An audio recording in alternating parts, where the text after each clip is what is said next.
I'm here today to present on the Managed Service Provider Program. That is on the consent agenda for your approval today for additional funding. I'm here to provide additional context and details and to answer any questions that you might have prior to that approval. So for our objectives and takeaways today, I'll provide you with some background information on the Managed Service Provider or MSP program, provide you with an overview of the current provider and our proposed go-forward strategy, as well as seek your approval for that go-forward strategy and then discuss next steps. For the agenda, I'll touch on the guiding pillars and foundation and talk to you about how those guiding pillars help us to make decisions related to our MSP program. Give you a little bit of background information on the program, as well as an overview of the current provider, and then go through our proposed go-forward strategy and next steps. So as we do with all of the main decisions that we make at CPS Energy, we look to the guiding pillars and foundation to ensure that we're making financially responsible decisions related to our MSP program. The pillars most relevant to the program are reliability, customer affordability, and resiliency. So for those of you who aren't familiar with the term managed service provider, it is a one umbrella contract that manages multiple temporary or contract worker contracts under that one contract umbrella. It streamlines invoicing, recruiting, hiring, work time approval, and reporting all in their one system under that one contract umbrella. And the program often uses an on-site representative for more efficiency. We do have an on-site representative from the vendor that works with us on a day-to-day basis on our program. As you all know, we have a stable workforce of about 3,000 employees, and we use contractors. As Paula said, we use contractors throughout the organization, in the field as well as in the office, to help us to meet short-term needs. For example, we might have an IT project that we need to ramp up quickly. We might use contractors for that IT project to help us on a short-term basis while our full-time employees are concentrating on their full-time functions and responsibilities. As the call-out box at the bottom of the slide indicates, we did transition in fiscal year 2019 from 12 separate staffing agency contracts to the one MSP provider program with all of the subcontractor suppliers under one contract. Deborah, do you have any idea of how many contracts / temporary workers you average at any one time? Is there any reasonable average? You got 3,000 plus or minus permanent employees, right? So do you have a estimate of what your average would be with temporary employees? We use contractors throughout the company, Trustee Kelly, and I don't have that number throughout the company that aren't under this program, but we have about 170 contractors currently under the MSP program right now. Couple of questions. We talk about it was 12 million, now it's 20 million annually. What is the savings? We actually saved about $1.5 million in the first 2 years of the program with the reduced markup fees through Broadleaf. And we haven't revisited with them for the current year, but it was about $1.5 million over the. But we're spending, it went from 12 to 20 million annually, and we're only saving 1.5? And actually, so let me explain more about that. So that it was initially projected to be $12 million over the 3-year contract life. In the last 6 months of the current year, we did tick up on that spending, and it's actually a couple of reasons. So during the pandemic, in order to help us to control staffing levels and not make those long-term commitments, as Paula mentioned, we were able to use contractors more for meeting those short-term needs. So that was one of the reasons that we had that uptick.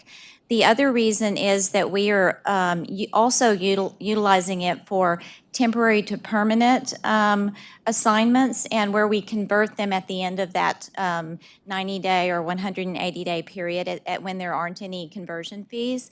That was not initially projected to be a part of this contract. So we actually, for example, just recently added 41 utility workers through the staff augmentation MSP program, and that allows us to try before you buy. I'm familiar, actually.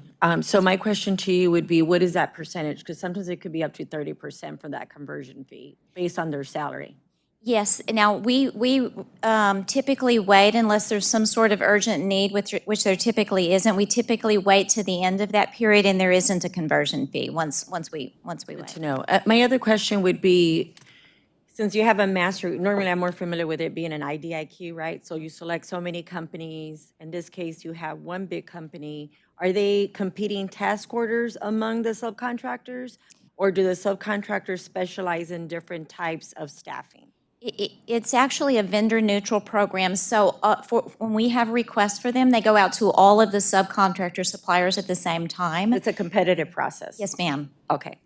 And then I guess I would like, I know you probably want a decision today, but it would be, I think sometimes you have to outweigh, again, insourcing versus outsourcing, and what is that savings? If you were to have taken away the need to surge support for the pandemic, what really would have been a true, savings or a true cost, right? I mean, this is actually a true cost, but you know what I mean? If we're not always going to be spending that amount of time, why would we want to award at a higher? I'm sorry, could you repeat that question? I guess my question would, the consideration would be is why award a certain dollar amount if it was a unique circumstances with the pandemic? Or do we foresee, due to a hiring freeze, keeping that? And if so, I would want to know what specifically that savings would be. So it may not be any more savings going forward, but it does allow us to take advantage of the needs that we have in the organization for short-term basis without making long-term commitments. So it allows us to control our staffing at a stable number without having to hire and make long-term commitments and pay additional benefits and the long-term commitments that you would make to a full-time employee. That's one of the biggest advantages of the program. If I could add, this would only take us, I thought, through August of 2022, of which case you're going to reevaluate the whole thing to think about the new run rate. But we're going to need to get through, we're going to probably keep the hiring strategy, particularly for utility workers and different positions like that, and then look to transition. So you raise a really good point, and we can update that and get that done for the next update. I guess I'm looking at the ceiling, because typically you don't leave them open-ended. So if you're going to ask us for something, I would imagine that we're only approving the ceiling amount. Doesn't mean we have to spend the entire amount. That's correct, yes, ma'am, absolutely. Okay, I just want to be clear on that, because Yes, ma'am. I feel a little uncomfortable, frankly, for that amount right now, with not a lot of data on savings. Some of the questions, Ed's question was very valid, Mr. Kelly's, as far as like, what was the average run rate? What is the average that we had historically, and now because of the uptick or planning strategy? Yeah, so I mean, I can go into that in a little bit of detail if you want me to on that. We actually spent about $10 million in the first year of the contract. That was pre-pandemic. And then during the pandemic is when we saw the uptick. In the last 6 months to the last quarter was when we were on a close to $20 million spend rate. It was about almost $19 million. And so just allowing for the ability to, have more temp to perm conversions if we need to, and it would only be on an as-needed basis. Yes, ma'am. And then, like Paula said, once our current RFP is completed, we would come back to you with updated numbers, most recent numbers for a new contract funding. So this timeline shows the implementation time required and the contract period for putting the current contract in place. To orient you to the slide, the green, let me see if I can point here. The green graphics, the bracket at the top and the green line at the bottom represent the RFP period that we took. We took an extensive amount of time to build the RFP, to send that RFP out, and then to take a lot of time to fully evaluate the respondent bids once they came in. So it took us about a year to put this, to look through the RFP and evaluate it and select a vendor. Once that was done, we came back to the board for approval, and that was in August of 2018. The blue graphics represent the blue graphics here, and at the top of the timeline represent the contract period for the current 3-year contract that we currently have in place. The orange graphics are the implementation period for putting this program in place. It took us about 5 to 6 months to go through the implementation. It was a complex, IT-heavy implementation process so that we could integrate with between our enterprise resource planning system and the vendor's billing, invoicing, and time approval system.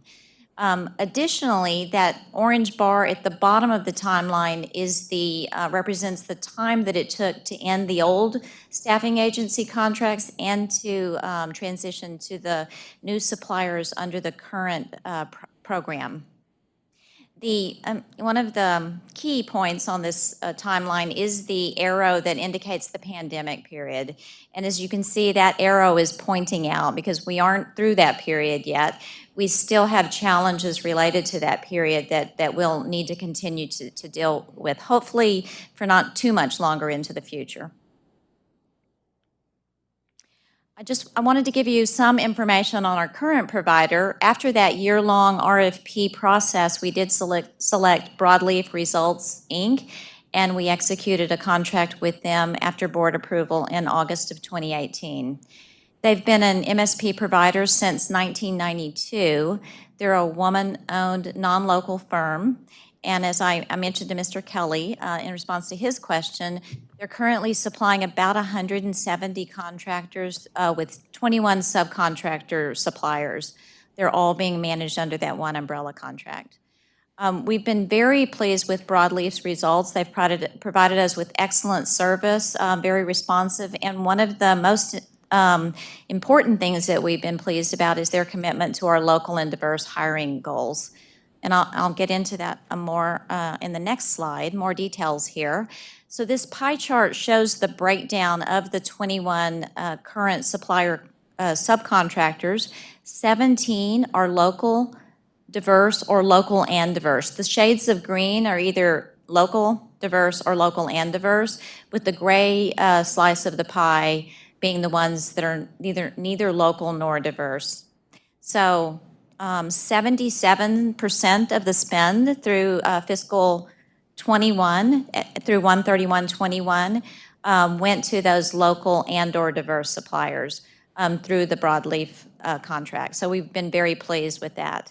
But even though we are satisfied with them, their services, and their commitment to our procurement goals, we do want to make sure that we're getting the best value for our customers. And so we have put the MSP program out for bid. The RFP was initiated recently, and we have received 11 responses and are currently evaluating those responses. So in simultaneous to that RFP process, we are proposing to renew the current contract for 1 year and seeking your approval for $24 million in additional funding, $4 million to right-size the current contract with the uptick in spend, and then $20 million for the 1-year extension. And we believe that $20 million will allow us to address short-term needs even as we continue on with the challenges that we have today. So again, that is through the approval of on the consent agenda. With the board's approval, we will move forward with next steps, and this timeline indicates those next steps. Similar to the previous timeline, the green graphics represent the RFP process, and that's the process that we're currently in the middle of and reviewing those responses. The blue graphic is the current contract period ending on in August. The blue line is the one-year extension that we're proposing. And then the blue bracket at the top of the timeline would be the new contract that would be put into place after we come back to you for, again, with the end of that RFP process. The orange line at the top of that bracket is again the implementation period that we want to make sure that we allow plenty of time, if a new provider is selected, to make sure that we are, have enough time for implementation to minimize the business disruption to the business areas with a transition to a new provider. So that concludes my presentation.